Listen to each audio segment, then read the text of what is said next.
Dana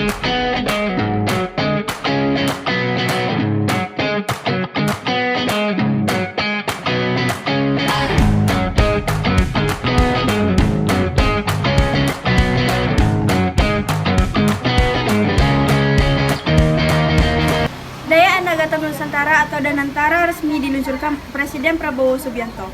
Badan Pengelola Investasi Danantara dibentuk untuk mengoptimalkan investasi pemerintah untuk mendorong perubahan ekonomi nasional.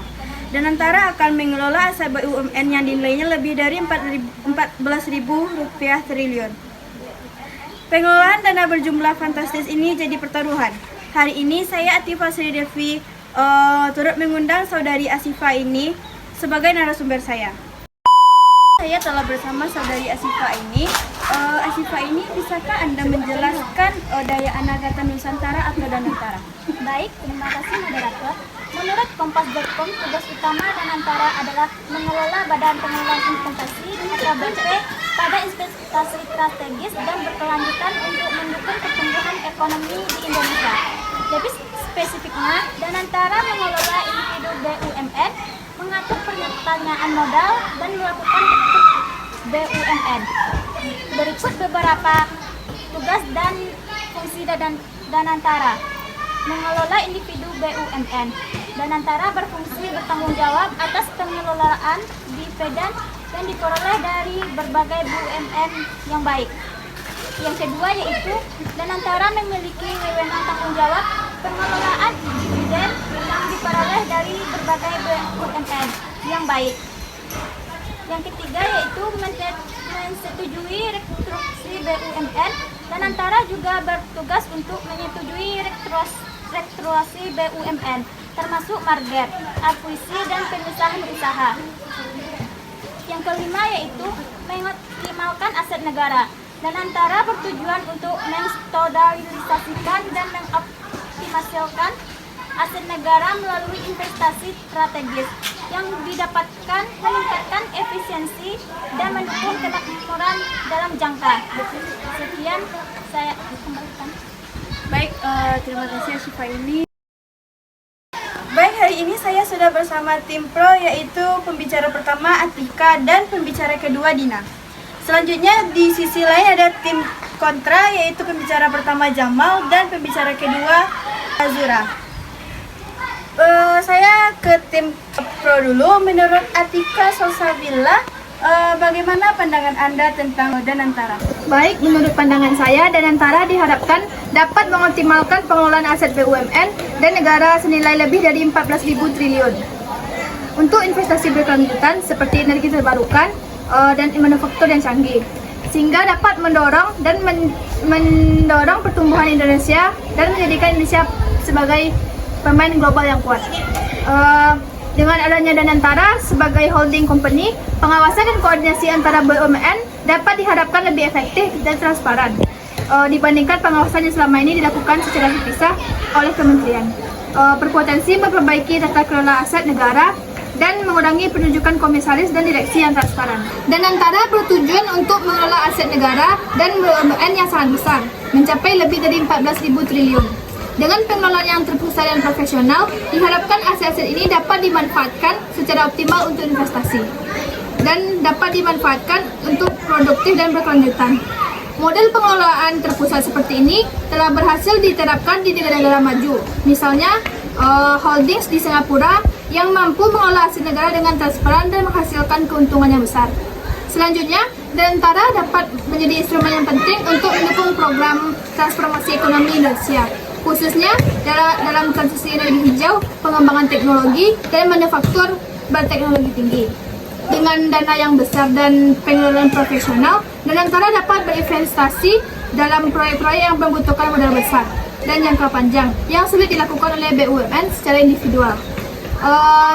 Salah satu tujuan pembentukan Danantara adalah meningkatkan transparansi dan akuntabilitas pengelolaan aset negara. Dengan struktur holding company yang jelas dan pengawasan yang ketat, diharapkan praktik tata kelola yang baik atau good corporate governance dapat diterapkan. Juga akan mengurangi praktik nepotisme dan politisasi dalam penunjukan direksi dan komisaris BUMN. Baik, terima kasih tim pro. Selanjutnya, apakah tanggapan dari tim kontra tentang argumen yang disampaikan oleh tim pro tadi? Kepada tim kontra di sini.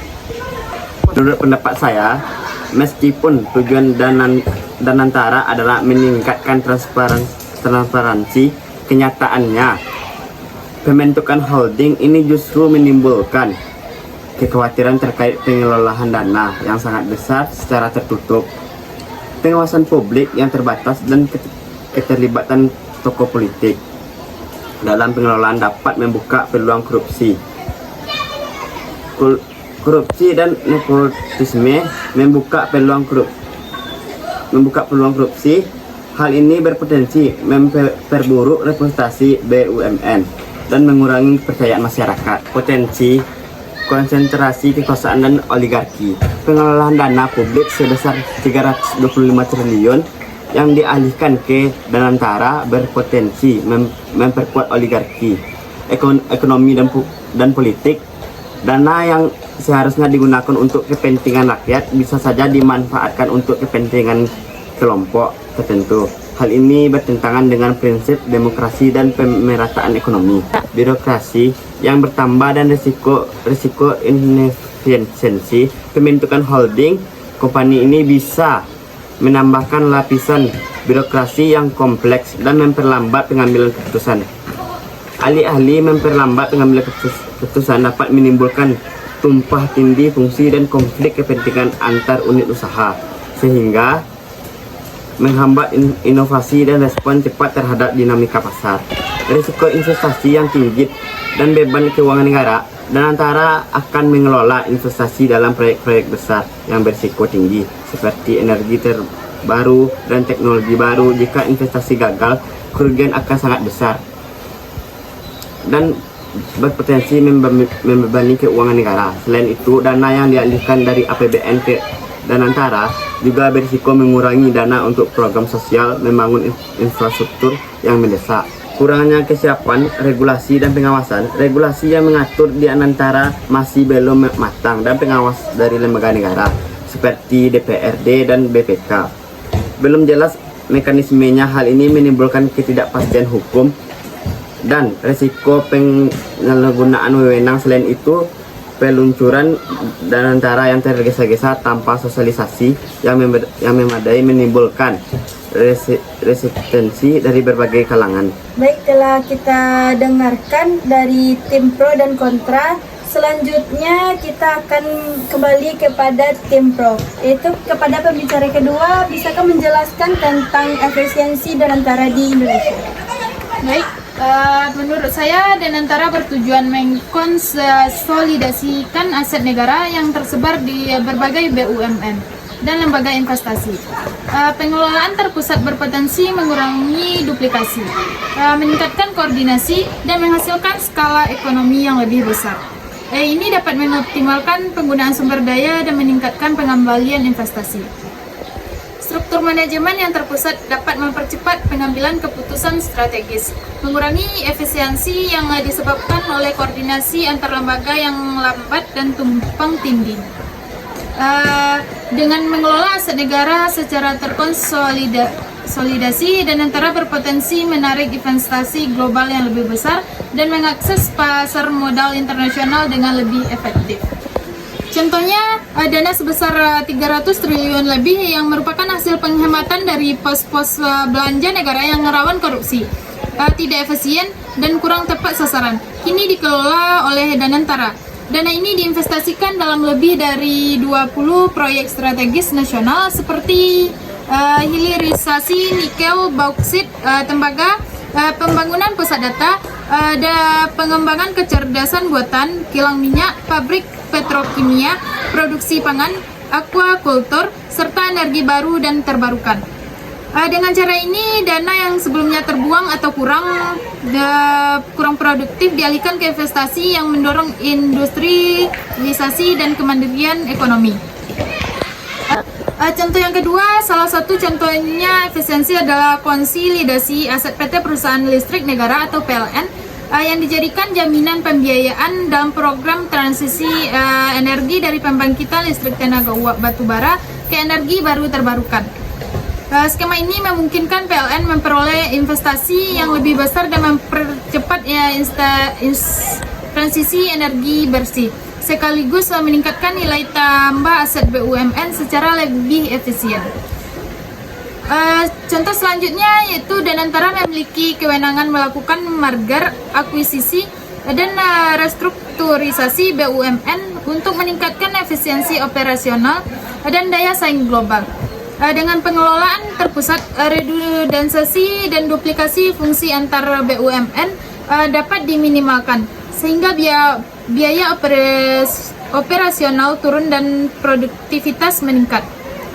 Selanjutnya, dengan pengelolaan aset BUMN yang mencapai sekitar 60% dari PDB Indonesia secara lebih efektif, Danantara membuka peluang diversifikasi sumber pendapatan negara.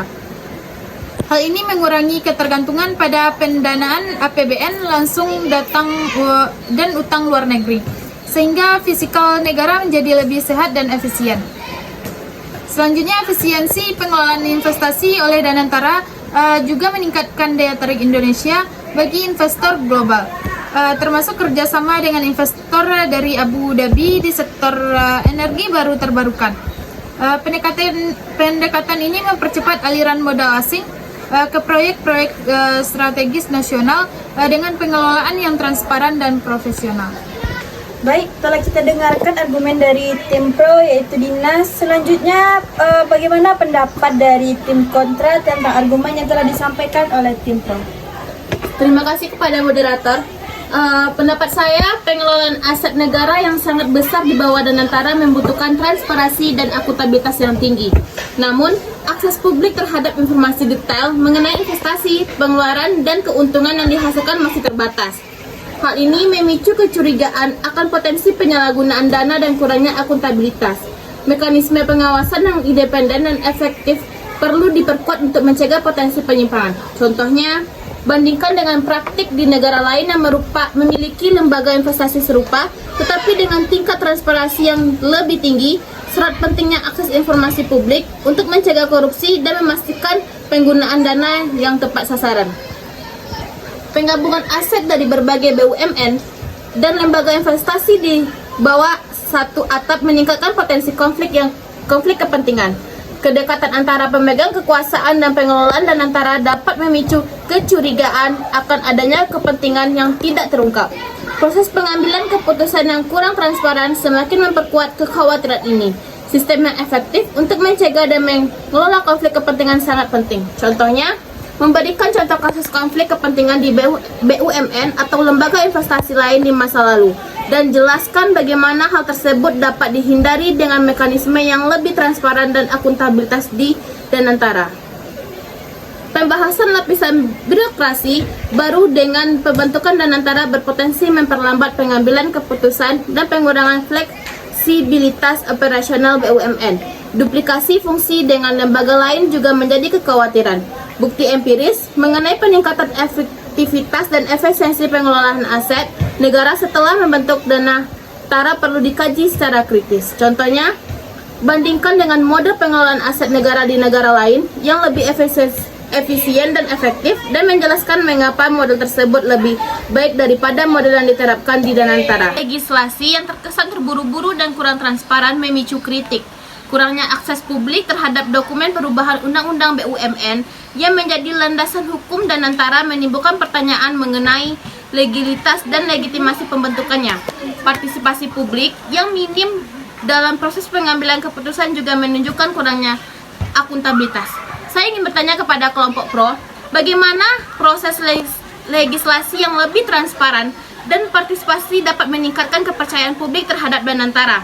Berikan contoh negara lain yang melibatkan publik dalam proses pembentukan investasi negara. Baik, telah kita dengarkan argumen dari tim kontra, yaitu memberikan pertanyaan kepada tim pro. Kita akan mendengarkan jawaban dari tim pro, yaitu yang akan dijawab oleh Atika. Kepada Atika, disilakan. Izin moderator, terkait pertanyaan yang dilontarkan oleh tim kontra tadi, saya akan mencoba menanggapi pertanyaan tersebut. Proses legislasi yang lebih transparan dan partisipatif dapat meningkatkan kepercayaan publik terhadap Danantara dengan cara membuka ruang bagi masyarakat untuk mengakses informasi, memberi masukan, dan mengawasi jalannya pembentukan regulasi. Transparansi dalam penyusunan undang-undang yang mengatur Danantara seperti Undang-Undang Nomor 1 Tahun 2025 tentang BUMN yang menjadi payung hukum Danantara, memungkinkan publik memahami tujuan, mekanisme, dan kewenangan lembaga ini secara jelas. Partisipasi masyarakat yang bermakna, misalnya melakukan diskusi publik, audiensi dengan akademisi dan ekonomi, serta konsultasi dengan berbagai pemangku kepentingan dapat mengurangi kecurigaan adanya kepentingan tersembunyi atau praktik korupsi legislasi, sekaligus memperkuat legitimasi hukum Danantara. Contoh konkret dari negara lain yang melibatkan publik dalam proses pembentukan lembaga investasi negara adalah pembentukan lembaga investasi negara Singapura dengan termasuk holdings dan GIC. Selanjutnya, contoh konkret dari negara lain yang melibatkan publik dalam proses pembentukan lembaga investasi negara adalah Singapura dengan termasuk holdings dan GIC. Meskipun tidak secara langsung melalui proses legislasi publik, kedua lembaga ini dikenal menerapkan prinsip keterbukaan informasi dan akuntabilitas yang tinggi kepada masyarakat dan pemangku kepentingan, termasuk publikasi laporan tahunan yang detail dan keterlibatan dalam dialog publik terkait pengelolaan dana negara. Pendekatan ini membangun kepercayaan publik melalui transparansi operasional dan pelaporan yang rutin dan dapat diakses oleh masyarakat luas. Selain itu, beberapa negara demokratis seperti Norwegia dengan Government Pension Fund atau GPFG juga melibatkan masyarakat dengan parlemen secara aktif dan pengawasan pengelolaan dana investasi negara melalui mekanisme konsultasi publik dan pelaporan terbuka. Dengan demikian, Indonesia dapat mencontoh praktik-praktik tersebut dengan memperkuat keterbukaan informasi Danantara sesuai dengan undang-undang, menyediakan akses dokumen legislasi yang lengkap dan mudah, serta membuka forum konsultasi publik yang benar-benar bermakna dalam proses legislasi dan pengawasan Danantara. Hal ini akan menjadikan Danantara sebagai lembaga yang tidak hanya kuat secara hukum, tetapi juga dipercaya oleh masyarakat sebagai pengelola aset negara yang transparan dan akuntabel. Sekian dari saya. Terima kasih kepada tim pro. Saya kembali kepada tim kontra. Tim kontra, apa tanggapan Anda tentang argumen yang disampaikan oleh tim pro? Bagaimana masyarakat Indonesia ini bisa percaya tentang Danantara atau akuntabilitas Danantara di Indonesia ini secara fleksibel, sedangkan di Indonesia ini sendiri banyak isu-isu korupsi yang dilakukan oleh pejabat-pejabat tinggi. Silahkan kepada tim pro untuk menanggapi menanggapi pertanyaan yang saya berikan tadi. Pertanyaan dari tim kontra tadi saya akan mencoba menjawab. Yaitu Presiden Prabowo Subianto secara tegas menjanjikan bahwa Danantara akan dikelola dengan sangat transparan, hati-hati dan dapat diaudit oleh siapapun kapan saja. Pemerintah menegaskan bahwa pengelolaan Danantara akan mengikuti prinsip-prinsip tata kelola yang baik, termasuk prinsip-prinsip Santiago yang menekankan akuntabilitas dan transparansi. Presiden juga menegaskan komitmennya memerangi korupsi tanpa pandang bulu yang menjadi jaminan bahwa Danantara akan dikelola dengan pemerintahan yang bersih dan anti korupsi. Yang kedua, Komisi Informasi Pusat menyatakan bahwa Danantara masuk kategori badan publik sehingga wajib menjalankan keterbukaan informasi kepada masyarakat, meskipun pembiayaan tidak langsung dari APBN. Ini berarti masyarakat berhak mengakses informasi terkait pengelolaan Danantara secara terbuka. Baiklah, dari perdebatan yang telah kita saksikan tadi, saya dapat menyimpulkan yaitu Danantara adalah sebuah lembaga investasi negara di Indonesia yang bertujuan untuk meningkatkan perekonomian negara melalui investasi dan strategis menguntungkan. Berikut pengertian, tantangan, dan cara mengoptimalkan Danantara. Yang pertama yaitu tantangan Danantara, ketergantungan pada pemerintahan. Yang kedua yaitu kompetisi dengan infrastruktur. Yang ketiga yaitu risiko investasi. Cara mengoptimalkan Danantara yaitu meningkatkan transparansi atau akuntabilitas. Danantara perlu meningkatkan transparansi dan akuntabilitas dalam pengambilan keputusan investasi dan pengelolaan aset. Yang kedua yaitu meningkatkan kompetensi dan profesionalisme. Yang ketiga yaitu diferensi investasi. Yang keempat yaitu kerjasama investor swasta. Yang kelima yaitu pengawasan dan evaluasi yang ketat. Saya kembalikan kepada moderator yang memimpin diskusi debat pada hari ini. Terima kasih kepada rekan-rekan tim pro dan kontra terkait diskusi pada hari ini. Saya sebagai moderator Atifa Sri Devi pamit undur diri.